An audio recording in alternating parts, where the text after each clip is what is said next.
Alright guys, 2016 Ford F250 heavy duty 6.2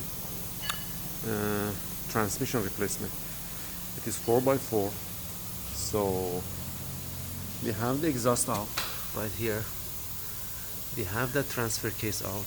The transfer case is gonna bolt it right there all around, so you need to take it out because it's gonna be super heavy. You cannot take the whole thing at the same time off. So they are 13mm all around it.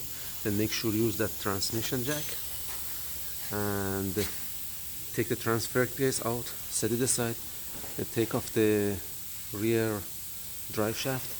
Just drop the front drive shaft as you see, and then disconnect that cable. There is another cable going to that transfer case, and disconnect the wiring harness. So, and then there is another like kind of shield here. You have to take this shield off in order to access to the torque converter bolts.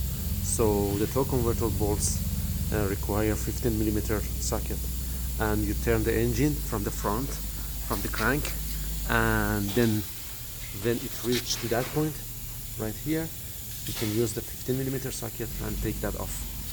And when you put it back together, remember the new transmission has got supposed to have that kind of sticker, so you have to do the strategy and valve body reprogramming. Other than that, it's not going to work.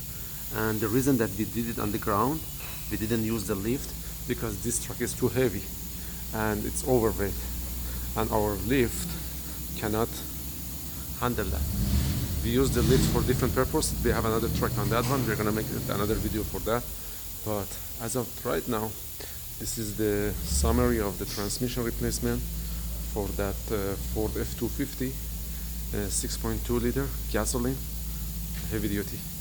Thank you guys for watching.